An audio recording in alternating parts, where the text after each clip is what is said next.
I had a request from somebody who was looking at one of my videos,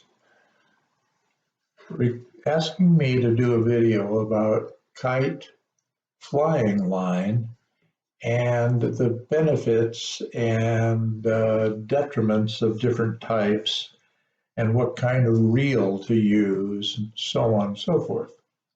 So I decided, well, okay, let's do that. So here it is. This is called a gator yo-yo reel. You can see that the edges are different. I mean, this one is flared, this one is flat. What this allows is for the kite reel to sit on the ground. This is how I use it. I put it at the base, right at my feet on the ground. And then the sloped side is upward, and it allows the kite line to simply easily flow off of the reel without any hesitation. Because when you're flying a fighter kite, you don't want the flying line to be having any sort of hesitation when you need it to be smoothly coming off the reel. It will simply cause the kite to change direction or maybe even crash. So you don't want that. This reel is the best type of reel I have found, and it is the type used by North American fighter kite flyers almost exclusively.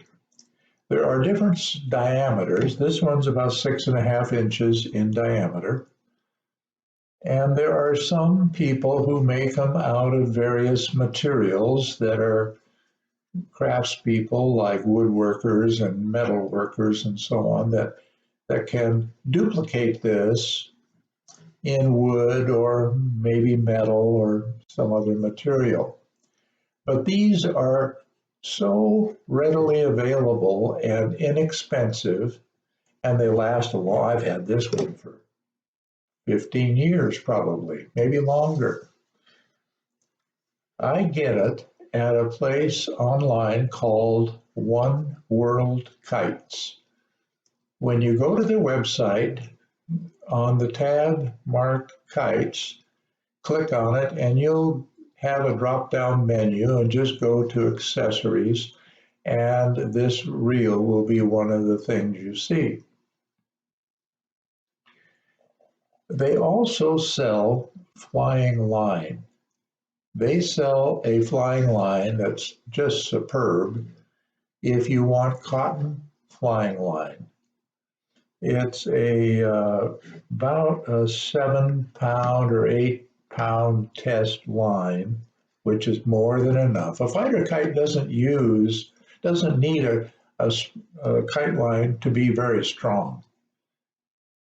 If a kite line has a breaking strength of, let's say, 6 or 7 pounds, that's more than adequate for a fighter kite. Fighter kites don't pull that hard. So what kind of flying line is best to use and why? Well, kite flyers have different preferences. For example, the most important thing in a flying line, the very most important, is how it feels in your hands, because you are using this with your hands and your fingers. If it's so small in diameter that you cannot grip it, it's useless to you. It won't work. So you need a line that will be easy for you to grip. Now this line is this is very similar to, I think, around an 8 or 10-pound line, a cotton line. And it's very easy to grip. And it is very strong. I mean, certainly strong enough. I have also used linen. Now, linen is really strong. It's a little bit thinner in diameter than the cotton is. You can compare the two here a little bit. So it's a little more difficult to grip, but man, you cannot break it. It is like impossible. And it feels good in your hands. It's a natural material. Some flyers like to use braided dacron. Now, braided dacron, this is flying line backing. This is the line that is used by a fisherman who's a fly fisherman as backing on their reel. And this is a relatively soft, very flexible line. And it's made of dacron, and because it is, it has very, very little stretch, maybe none, and very strong, very strong. And its diameter is large enough so it's easy to grip. It's a little slipperier than cotton. Cotton has a kind of a grip to it that makes it very easy to handle. Another line I've used, and I've tried almost everything that I can think of, this line is very thin.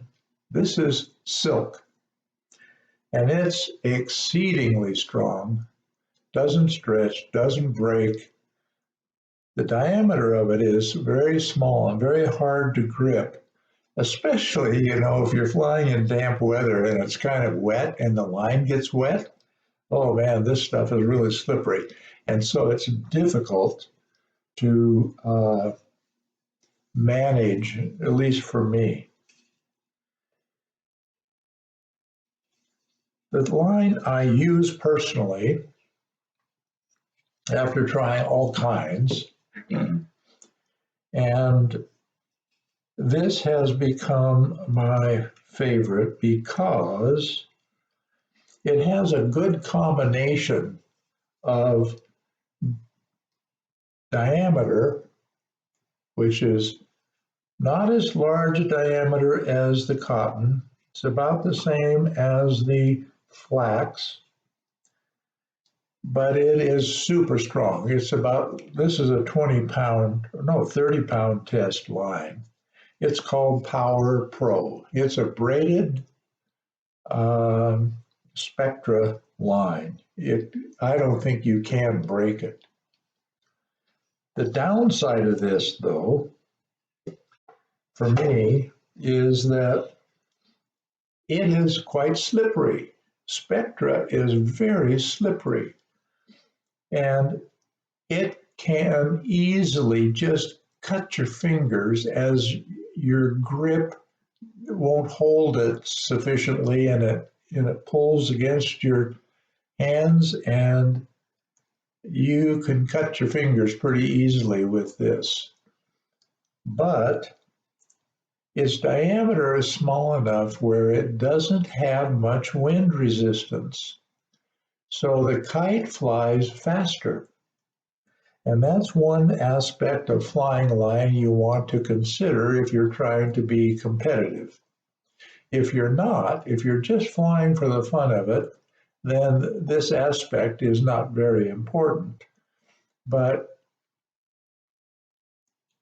having a small diameter line means that the wind resistance isn't going to be very much, and therefore the drag of the line and the weight of the line will not affect the kite nearly as much as a thicker, heavier line. And all of these are relatively thin that I have tried because I don't like really thick lines. I think this cotton's about the thickest. But you get a benefit of a small diameter line through having greater speed in the kite. So those aspects are all important. Now, how do you attach a kite to the flying line? Now, on this reel, I have Spectra Braided Power Pro. This is kind of a green, it's a little bit hard to see. But I tie 2 loops at the end of my line. One is a small loop at the very end. I tie a big loop, which is about 6 inches long, and then I tie a smaller loop, which is about 1 inch long. Why do I do that? Well, I'll show you.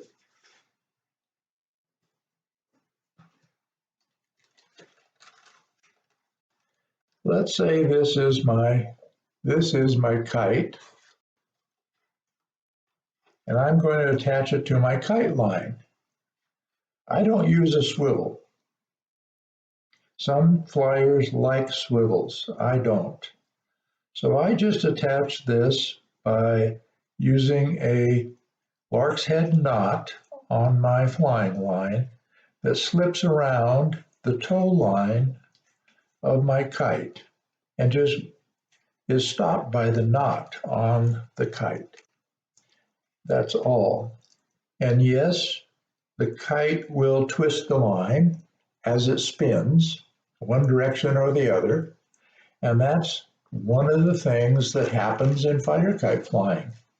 A swivel does very little to minimize that, even though you'd think it would completely eliminate the twisting. It does not.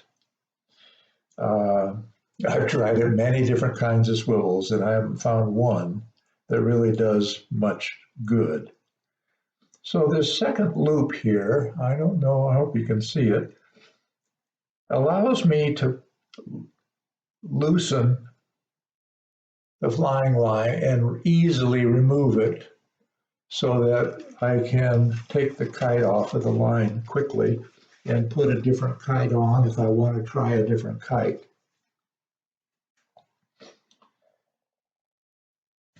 Now, I think that the very, very best combination is this reel, a yo-yo, a gator style. This is, I don't know what else to call it. That's what it says on the bottom, gator yo-yo fishing reel. It's a fishing reel.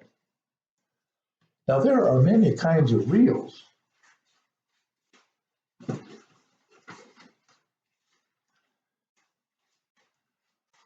This is a reel that I got from China. And this is what is used to fly a specific kind of kite in China.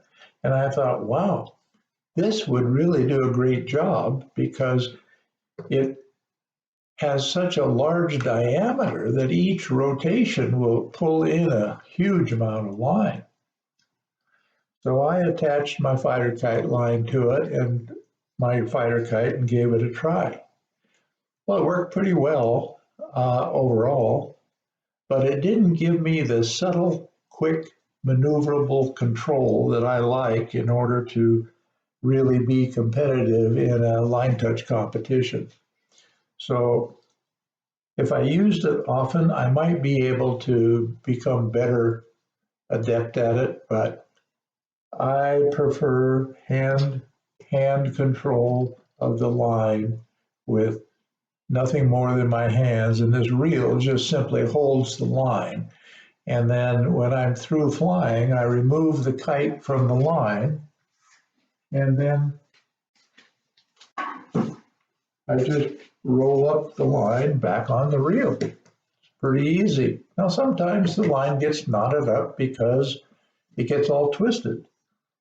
And that's one aspect that Spectra doesn't seem to twist as badly, or at least it doesn't seem to be, it doesn't show itself in the same way as cotton, for example.